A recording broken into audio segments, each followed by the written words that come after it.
A very good evening to you and welcome to Power Brief. This has been a very busy week politically. We have witnessed a number of developments happening in the county assemblies where so far so good 41 county assemblies have voted actually to move the BBI bill to the next level, that is in the National Assembly and also in the Senate. The speakers, that is Honorable Justin Bedan Muturi of the National Assembly and also Kenneth Makelo Lusaka of the Senate, have confirmed receiving so far 30 write-ups from the county assemblies confirming the passage or the authorization for it to move to another level. And tonight we look into some of the matters that happened at the county assemblies, whether they adhered to the law, and as it moves to another level, that is in the Senate and also at the National Assembly, we want to really look at some of these things, especially if this bill goes through. How is the National Assembly going to look like? How is the Senate going to look like? Tonight we are joined by Mr. Edwin Kegoli, who is a political analyst. We are also joined by Mr. Vincent Yegon, who is an advocate of the High Court of Kenya. My name is Cornelius Omuse and I welcome you in this discussion where you're allowed to ask questions, post your questions, also to add your feedback on our SMS number, that is 22167, and our Facebook page is KAK TV Kenya, YouTube channel is KAK TV Kenya. Keep it on Power Brief. Gentlemen, one more time, welcome to Power Brief. Thank you so much. Mr. Kegoli, you look so sharp. I don't know whether you're part and parcel of the people who are moving around in the county assemblies. Same case with Mr. Yegon. Just briefly, I'll give you an opportunity because this is a political discussion or a debate. One more time, Kenya is mourning another member of parliament, that is for Juja, Honorable Wakapei. So I'll give you a brief chance and also a brief chance to say something to the families and also to the constituents, and also maybe to add a word on what Honorable Wakapei was fighting for. This is an addition of equipment and also hospitals meant for cure and also diagnosis of cancer. Your chance, Mr. Kegoli. Yeah, it's quite unfortunate that the country has learnt about the sudden death of the honorable member, and we join the constituents in mourning him. The people of Juja, they've lost a great leader, and looking at his championing of, equipping our health facilities in terms of combating cancer. And I think a legacy we can, or the best send-off we can give the honorable member is to make sure that whatever work he had started in terms of equipping the hospitals and also empowering young people, he's done a tremendous work in Juja constituency. And when you talk to young people, you hear them testify about his commitment to empowering them. I think the member who will succeed him should even take the bar higher so that his spirit can be appeased and he truly rests. Thank you, Mr. Yegon. Thank you for the opportunity. I want to say that these past 2 months has actually been one of the darkest months in the history of this country, because we have lost so many prominent Kenyans. Talk of the late Simeon Chai. Talk about the mother to ANC party leader, that is Musalia Mudavadi. Recently we also came from another peril in Kiambu. Now there is also the sudden death of Juja member of parliament. On behalf of myself and my family, we really wish to say pole to the country at large and the people, and more specifically to the people of Juja. I think, like my friend has said, there should be a awakening call to ensure that going forward, we must ensure that we have competent institutions, especially hospitals, where we see that we are lacking a lot of equipment to ensure that we can fight with the modern day diseases. Very true. Thank you. Many thanks, gentlemen. Now we come to the issue tonight, that is the BBI that is currently headed, or it's already headed, at the Bicameral Parliament, that is the National Assembly and also the Senate. And before we actually move there with the bill, briefly, I would wish us to have a brief overview from a political eye and also from a legal perspective. How was this whole matter conducted? Did it adhere to the law, or was it under duress? People are being coerced or being told to do this, or from what you've observed, was this thing, did it follow the law to the end? That's a tricky question because you must have observed how everything was being conducted. From a personal observation, Yes. I don't think it met the requirement to say that the whole process underwent through the legal procedure, the requirements under the law, because and my opinion is based on the Supreme Court opinion. Yes.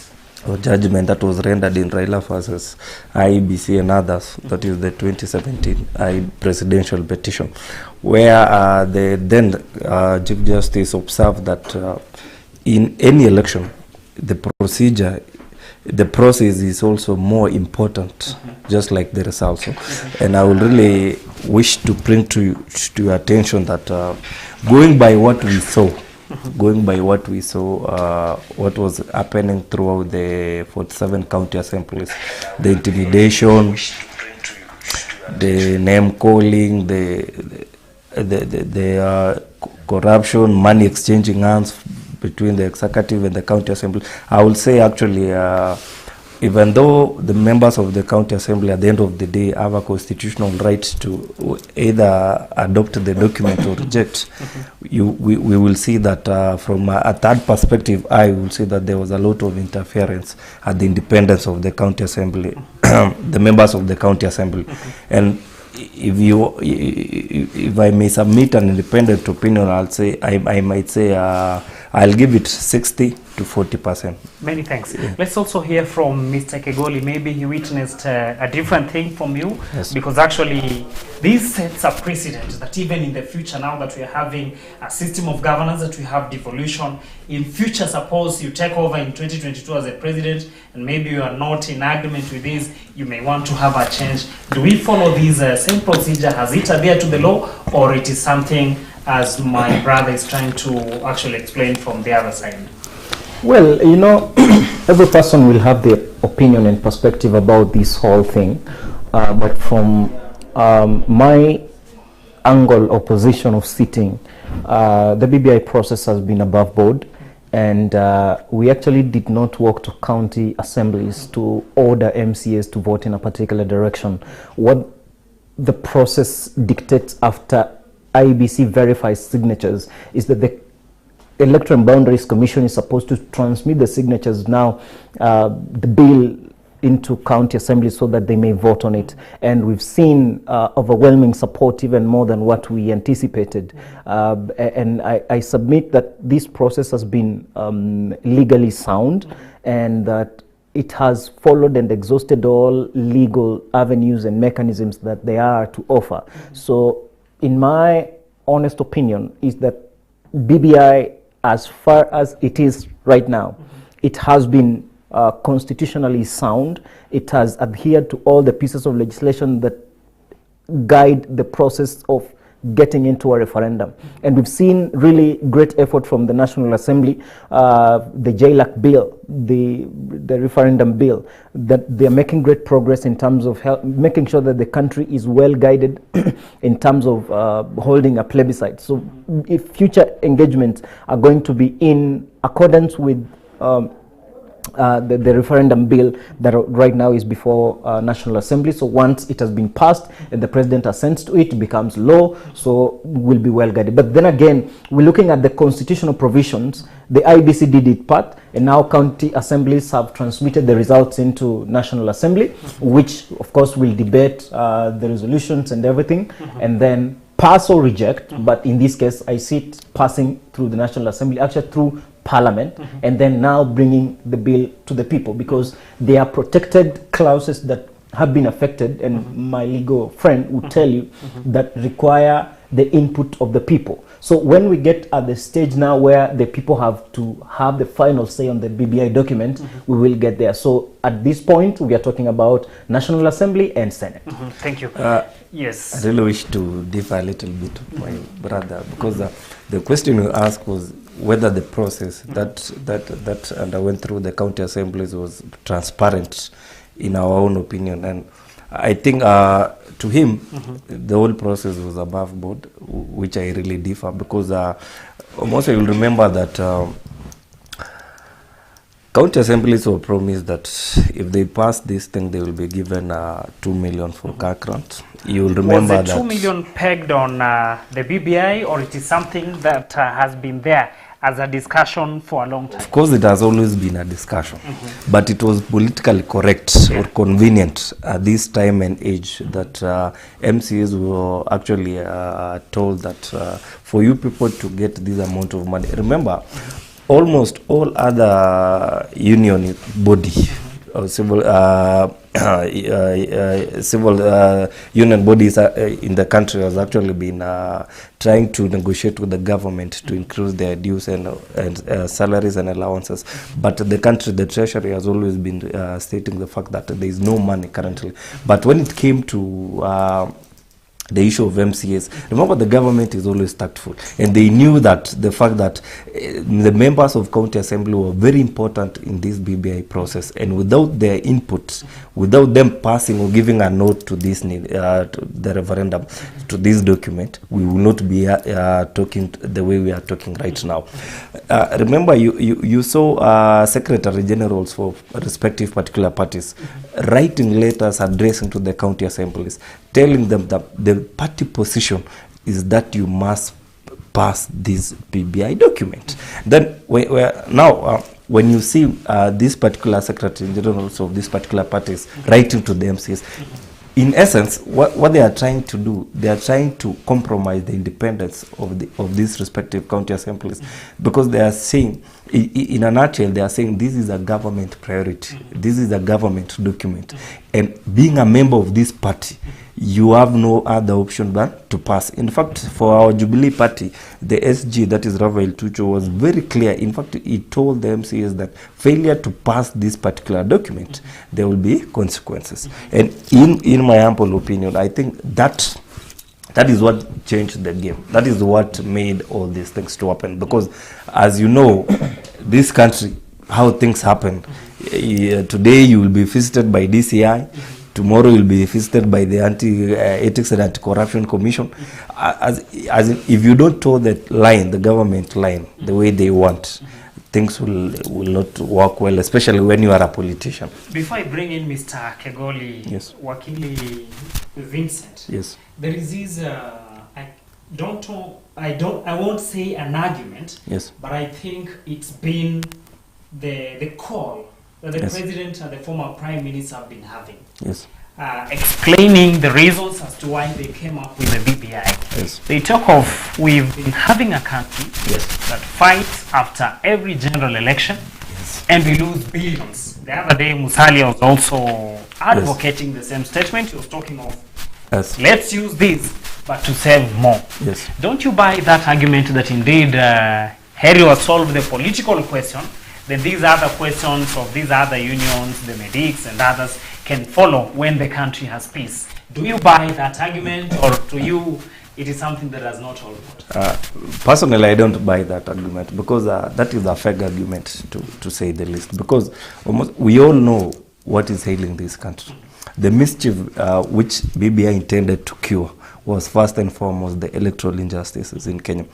What we are having, what we are undergoing through as a country, that we have an incompetent, independent and electoral boundaries commission, that is the IEBC. They are not doing what they are supposed to do. And when BBI came, they were telling us, out of the 7 resolutions. Before I lose you, my brother. Yes. What is it that they are supposed to be doing? Yes, I know. Yes. I know the responsibilities of the IEBC. Yes. But according to you, what are these things that they are supposed to be doing and they are not doing? Is it looking after the boundaries? Is it, I don't know, enlisting voters, making them aware of the legal procedures? Or what is it, according to you? Actually, we shouldn't blame the IEBC, because the players controlling the IEBC are the political players. The people who are giving money, the people who are funding the Independent Electoral Boundaries Commission are the same political players. What we are having, or what we are undergoing as a country, are that we have a clique of politicians a clique of politicians or cartels, so to say, who are refusing to let the country move forward. We have people who don't want to agree, who don't want to respect the people's will. We have people who don't want to say that, yes, I lost this particular election. And we don't blame them, because these people are not losing this election fairly. Why? Because we have an institution that is controlled by the current government of the day. That is, when you're in government, chances are, with the so-called system, you control the electoral commission. So I think the mischief, or I think what BBI should have a look at was the issue of how much can we empower the independent and electoral Justice Commission. The other day, was it on Thursday or Wednesday, a known colleague of mine, lawyer Jules Kanjama, actually has moved to the High Court to challenge the verification of signatures by the IEBC. Because up to now, in this century, IEBC doesn't have the database for signatures, for verification of signatures. Because almost today, I can have your own signature, I sign it on your behalf, and no one can attest or disapprove otherwise that is not your signature. So you see, we have all these challenges always come out when it reaches the general election. Let's hear Mr. Kegoli. There is something here. Mr. Vincent has tried to answer me, though I'm not still contented. I would wish to also get your answer regarding this matter. Where the president, former prime minister, recently Musalia, have been talking of, let's solve this problem that keeps on recurring after every general election, ya kwamba kura baada ya kura watu waridhiki, kuna yenye lazima kuwe na michafuko. So I wish also from your angle, what has been, have we tried to look at the genesis of these problems? And do you think that the BBI is going to solve these problems that after an election there is war? Because already, as this process is moving to the National Assembly and to the Senate, the likes of Kuria and others are talking of, yes, imenda, lakini we are not contented, we feel something never went right somewhere. What is not happening? Well, you see, when you have a recurring issue, it becomes a tumor. It becomes a concern that you must sort unless you want it to bring you down with it. And what President Kenyatta has done in his capacity as president is to leave a united country, is to make sure that the young people of this country feel accommodated, that they feel belonging. How? Is that never again are we going as a country to keep fighting for who should be what and where should be what. What President Kenyatta did when he came to shake hands with Right Honorable Raila Odinga is to make sure that when we are going into elections, it's not a matter of life and death. And my colleague has put on record a very dangerous statement that I think it's important I point it out. He said IBC is funded by politicians. It's not funded by politicians. It's funded by taxpayers. And the BBI document is addressing what the 2010 Constitution did not address succinctly and to the full extent. The economy of the country. You see, the 2010 Constitution, and my learned, the council here will appreciate the fact that 2010 Constitution is more of a legal document. Like the threshold in that Constitution is largely legalistic.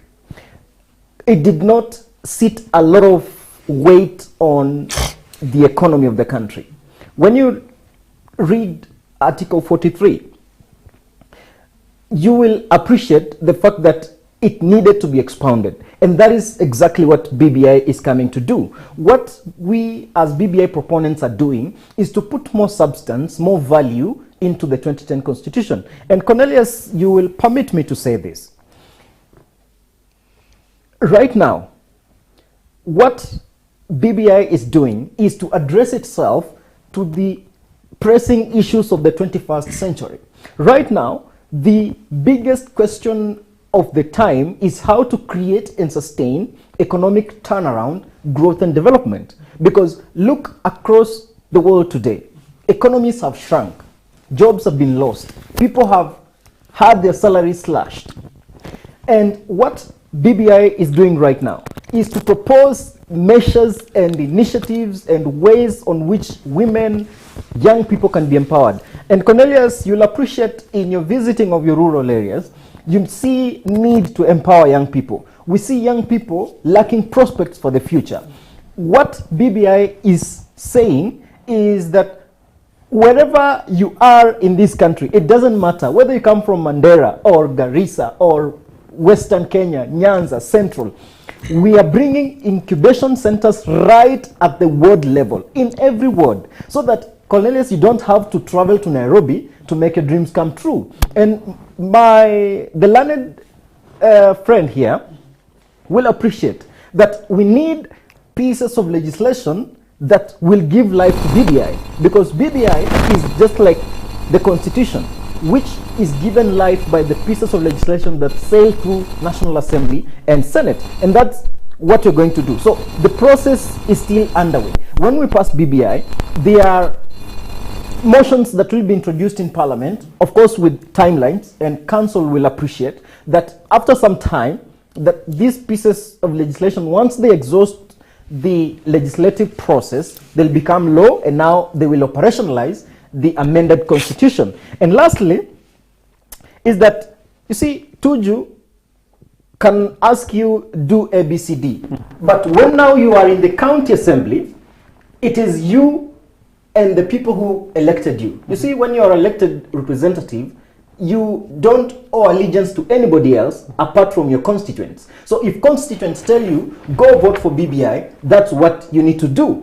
And you see, my friends gave an example of Council Kanjama going to court. You see, my friend Council will appreciate the fact that justice should never and can never be denied or delayed on ground of technicalities. You get? So what we have done right now is that BBI process has come from very far, and you must appreciate the fact that it's bringing back sanity in electoral politics. It's bringing checks and balances to the additional funds that are going to counties. It is making sure that the additional resources allocated to counties are going to be accounted for. And lastly, on that one, is the fact that moving forward, we are going to talk about how to empower the entrepreneurial, creative, and the creative abilities of our young people. We are no longer going to see graduates graduating and tamarking. What they will be doing is to graduate, go to incubation centers, be trained on how to do business startups, be given funding, and they'll be productive. Because when you touch on transactions, you're making sure that the GDP is growing. When you talk about money circulating in an economy, you're talking about ensuring retail sales are moving and are working. You are affecting the GDP in a way that you'll appreciate the economic growth and development that we will see. Many thanks. We take a quick commercial break. As we come back, we'll be looking into this matter as it is nearing the people, because it's just remained one stage, that is at the National Assembly and at the Senate, before it goes to the people for a decision to be made, whether they want the changes to be made in the Constitution or they want the current Constitution to remain as it is. We are having Mr. Vincent Yegon, who is a lawyer, and Mr. Edwin Kegoli, who is a political scientist, taking us through this discussion. Remember, on Power Brief, we do not leave things as they are. We look and move in each and every process, looking into what was left, what was added, and what is likely to be done, because the future generation and even the current relies on us to offer direction on matters policy, politics, economics, and governance at opinion level. Keep it on CAC TV.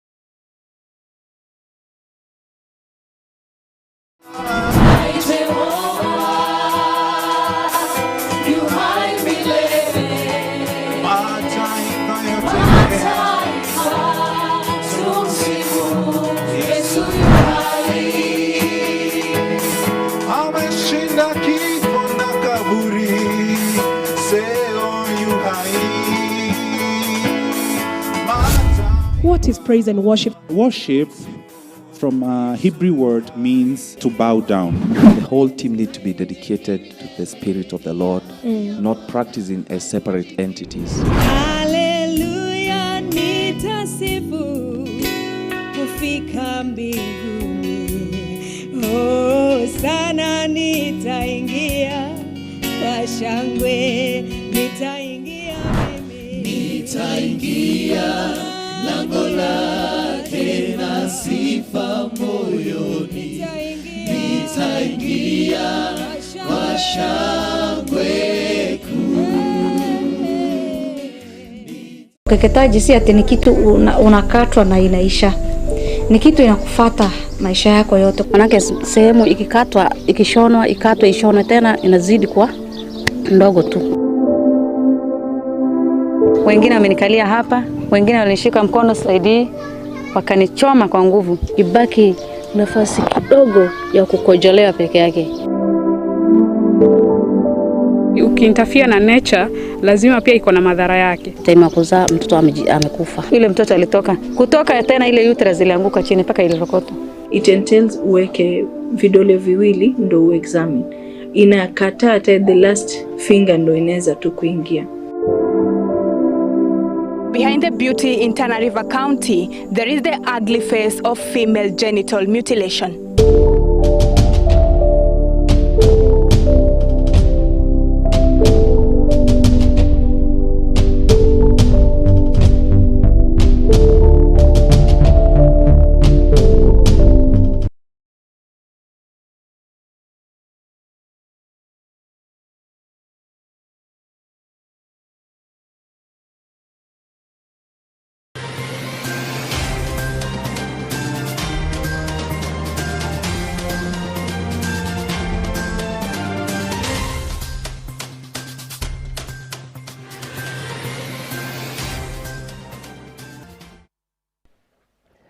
Welcome back, and remember SMS number is 22167 as we dissect and look deeper into this BBI bill that it has now gone to another level, one step away from the people, that is at the National Assembly and at the Senate, because after that it will just require the president to assent to it before it goes to a referendum level. Mr. Edwin Kegoli and Mr. Vincent Yegon are taking us through this discussion. Gentlemen, before we went for a break, there was something that was coming here. All of you were giving your own opinions as to why or who is this who is supposed to carry the responsibility. Let's not talk of the blame, because when you talk of the blame, it usually sounds rude. Who is this one to take the responsibility of ensuring that we have credible, free, fair, transparent, and legally verified elections? Before you go deep into so many other things, I want to know, who is this person who is supposed to take the responsibility to ensure that Kenyans have a free, fair, transparent, and a legal election? Before I answer you back, almost, I want to set one thing on record, that our current constitutional 2010 is one of the most progressive constitutions in the world. And having said that, it's not true to say that this is merely a legal document and there are no aspects of economical aspects in the said constitutional. In any way, the constitutions the world over are always skeletons that now gives part to legislations that will come to give effect to that the spirit and the letter of that document. To answer you, I'll say that the person who is supposed to be responsible for ensuring that there is free, fair, and credible elections in any country is the president of the republic of that particular country. In that, the president, being the nation, the symbol of the national unity, has the executive powers, has the direct mandate from the people to ensure that, you see, when the president is being sworn in as the president of a particular country, he swears to uphold the constitution, and the constitution talks about guaranteeing the voice of the people. That is, when you look at Article 1 of our constitution, it says that the will of the people is given directly and indirectly to these particular organs of government. And the president, being the head of the executive branch of government, has as a sole duty to ensure that the Independent Electoral and Boundaries Commission, that is the IEBC, has everything, has the capacity to run, to ensure that Kenyans are given the results in which they actually they will actually perceive it to be genuine. It doesn't need to be to be honest, but it also has to be seen to be genuine and verifiable. To be seen, or it has to be real? It has to be real, and it has to be seen. There's a principle in law which we normally say, justice must not only be done, but it must be seen to be done by the public. You see, most of the reason I referred you earlier to the Supreme Court decision, the presidential Supreme Court decision of 2017, Raila Odinga and IEBC and others, because they are they are very important opinions that the Supreme Court judges opinionated, because they say that in any country, for an election to be said that these elections are credible, these elections are verifiable, the process is equally important like the results. And that is why now, when I earlier said that what the problem in this country is that we have a rock parliament that is mandated to appropriate funds to the Independent Electoral and Boundaries Commission. And that is why the 2010 Constitution tried to bring a cure to that by trying to establish a judiciary fund, by trying to establish an IBC fund whereby they will not be requiring to whip emotions of the parliamentarians so that they can get these funds. But up to date, we saw Maraga until the last time he was going home, complaining bitterly that judiciary has been underfunded. There was no money going to the judiciary. We saw IEBC trying to tell the political class that if for us to do this particular referendum and all, we need this particular amount of money. But we saw the exchanges between the IEBC personnel and the political class, meaning in the country, we are not yet there. We haven't reached a situation whereby... Mr. Vincent, what you're trying to say, you're agreeing again with Mr. Edwin that Kenya needs a moment of constitutional change. No. Because you've actually admitted that the same constitution of the year 2010 has got some clause. No. I have gone on record saying that the Constitution of 2010, our current Constitution, is the most progressive Constitution in the world. What I'm trying to say in a nutshell is we lack people, we lack honest people in this country. We lack competent people to implement this current Constitution. Because almost we cannot have someone who swore to protect this Constitution, that is the president, now criticizing the same document. When he is the president has a duty to say that corruption has to end, because the Constitution, like we have said, is not the only document that gives part to legal structures of governing a particular country. Like, what is the president recently made an astounding remark that Kenya loses 2 billion shillings in a day. What will stop that amount of money not to be stolen? Not PBI. Nothing will stop.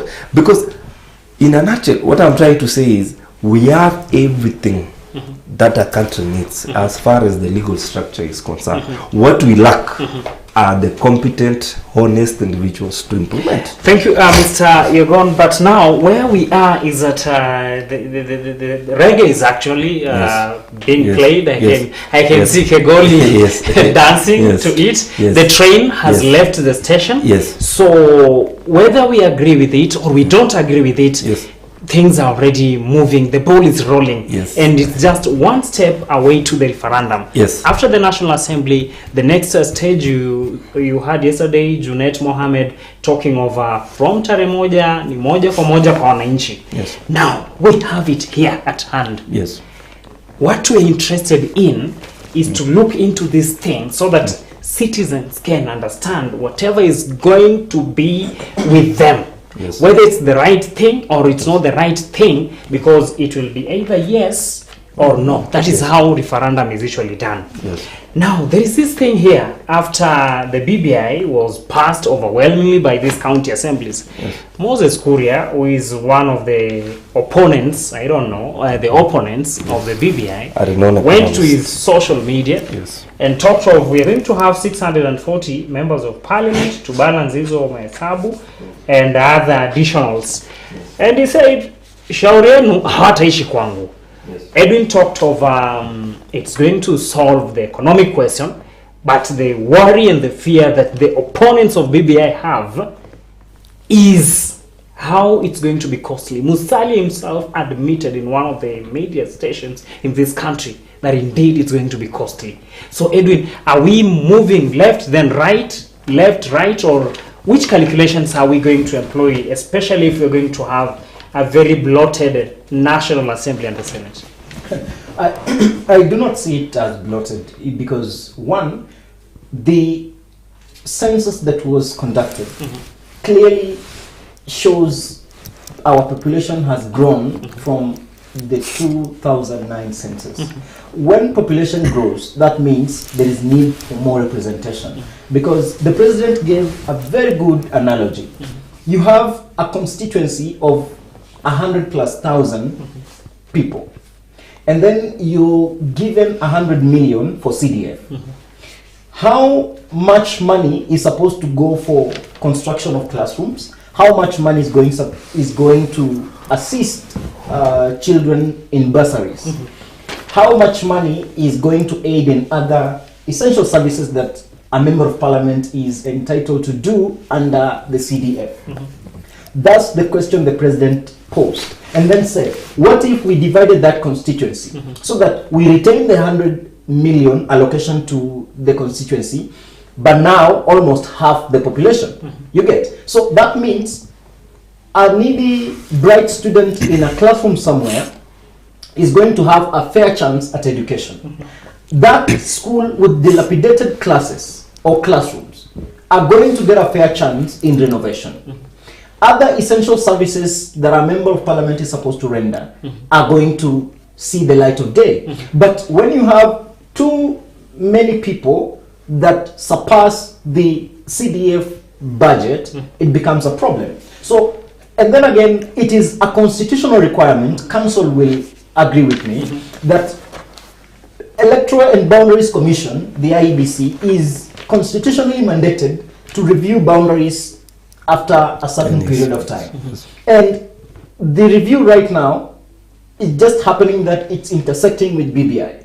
You get? And nobody is being forced to support BBI. Everybody, every Kenyan has a free will. You can choose to support BBI, you can choose to reject BBI. And that's why we are going into a referendum where the citizens of this great republic will have a chance to vote either yes or no. It is according to how they'll be persuaded that the provisions in the BBI not only speak about the present, but also address itself to the future needs. Because, look, if we don't take care of our young people right now, we are creating a disaster in future. If we do not invest in our women, we are going to cripple communities. Because investing in women is plowing back into the society. Even former US President Barack Obama hinted to that.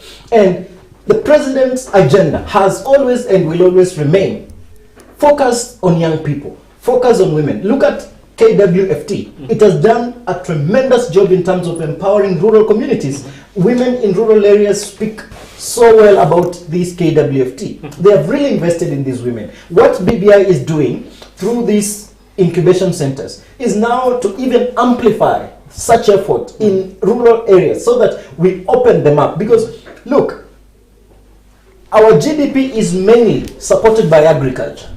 And when you put money in the hands of rural communities, the people who do farming, that means there is going to be increased productivity. That means we are going to tackle the issue of food security. That means families are going to have disposable income, which will enable them to even get health insurance. There is something here, Mr. Edwin, and I would wish to also get the opinion of the council and his legal understanding.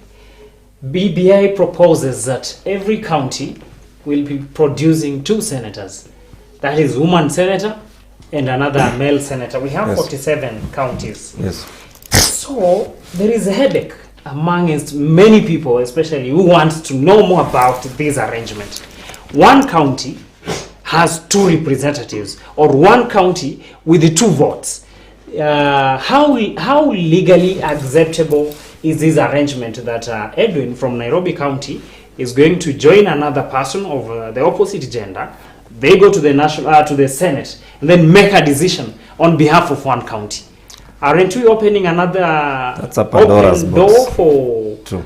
Or how is it going to apply here from a legal side? In fact, that is what we have been arguing throughout the whole of this matter, because like you have said, having 2 representatives of a particular county or state, it's something that is unprecedented for status, because we have been used to having one who is nominated and one who is elected, but normally the nominated person they don't have a vote of a particular county. But now I'm really seeing a scenario whereby the particular members of parliament from that particular county will be forced to be making compromising situations when it comes to voting, because like we say, one member of a particular county might be having a totally different view from the other representative colleague who is also from that county. So it will be a challenge, and I think people will go to court. Let me get also from Edwin, from the political eye. What was the motive? What really inspired the proponents of this document to say that we need one woman? That we need 2 people of different gender to represent one county. What is the end result or the expectations? You see, that's why I said BBI is a very live document. You will want to remember, and council will attest, that the immediate former Chief Justice David Kenani Maraga advised the president to dissolve parliament because it had failed to meet the 2/3 gender rule. Yes. How, like, the advisory by the Chief Justice carries economic consequence. How much money would be pumped into, like, a country almost going into another general election?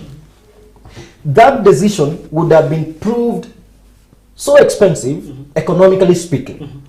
And President Kenyatta, in his wisdom, advised that instead of the country investing money right now in almost a general election ahead of 2022, why not propose a mechanism that will ensure we take great steps in terms of meeting 2/3 gender rule? And then this is how the male senator and female senator came into being, because it talks about parliament. You get? It talks about parliament. So, meaning, even before elections are done, we are guaranteed of 47 women representatives. Almost guaranteed. And then, going into elections, there are those women who will fight for these positions in the National Assembly and win. Now, when you tally those positions, if we identify that we have a shortfall, and then nominations will come into place. So BBI is addressing the advisory that Chief Justice rendered. Of course, it has a sunset clause. It's not like Kenyans will be burdening the cost of these 47 women. After 15 years, it will have collapsed, and it will be everybody to fight for positions. Whether we get 2/3 or not, then it is up to the ground. But then again, my friend said the president ensures free and fair elections.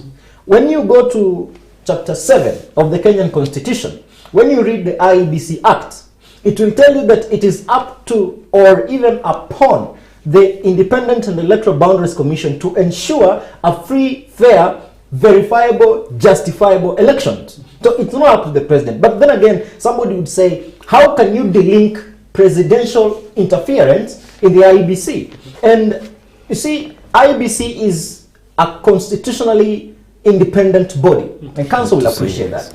It is independent in its operation, so it does not As take... we proceed with the IBC, we want to see now. Election will be held in 2022, very few months from now, and as expected, we are not likely going to meet this number, the 2/3 gender rule. That is one. When it comes to nomination now, the parties coming to fill these positions to meet what the law says. There have been those claims of girlfriends, I don't know, relatives, daughters, nieces, and whatever. Has the BBI addressed a clause in it saying that this is a procedure that will be used to say, or you're a man, a particular lady qualifies to be nominated for this position? Ndio isikuwe tena na hii makelele wanasema after all ni their girlfriends. You see, BBI is not like an imaginary document. It is very targeted and calculative in its provisions. Gone are the days once BBI passes, or gone will be the days where girlfriends or slay queens were nominated into National Assembly and Senate.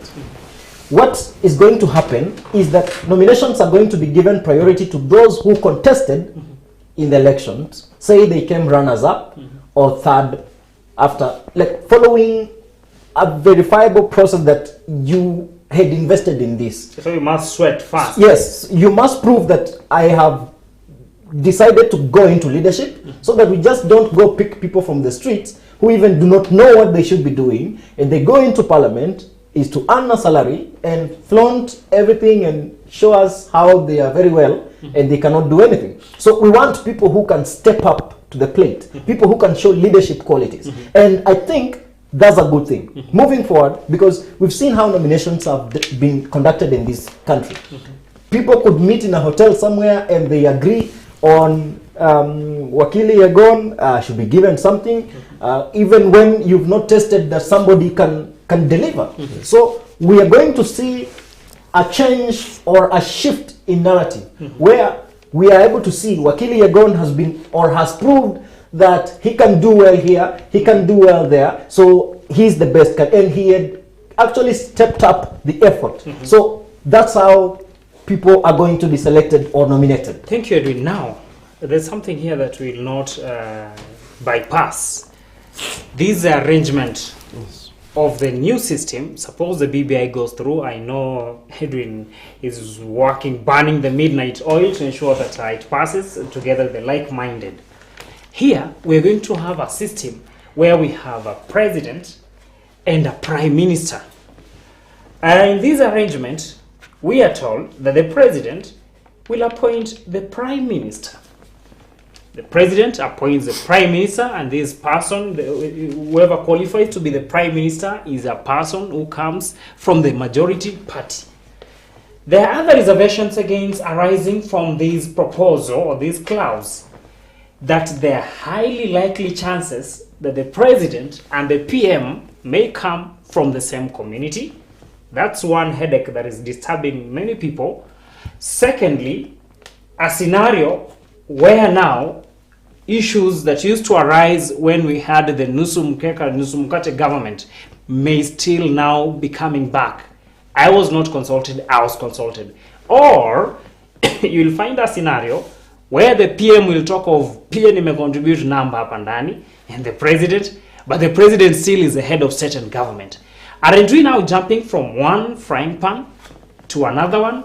Or it's the best way, I begin from it's a gone and then I come from the proponent to tell us actually how is this arrangement going to prove to be a solution rather than another Pandora box for conflicts?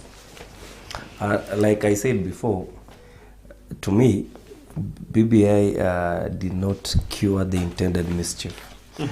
Secondly, the chances that BBI will pass, according to me, are not very high. Thirdly, to answer you, I'll say that what you have opinionated is very true. The issue under the BBI, the issue of trying to share power was intended to cure the issue of winner takes it all. But when you critically analyze that document, the executive power structure, you will realize that we have created an imperial president and a lame duck prime minister, and three other lame ducks, deputy prime ministers and the vice president, who will be earning taxpayers' money, who will have no role whatsoever, who will just be sitting at the office, drinking tea and all that. And then, the way you said, what you have said is very true, that there will be a lot of trouble, there will be a lot of fighting, there will be a lot of power struggle between the office of the PM and the office of the president, since under the current BBI structure, the implementers or the drafters of the BBI, I assume they were not lawyers, because there is no that seamless smooth transition of power from the OP to the office of the prime minister. And at the end of the day, those struggles will come out.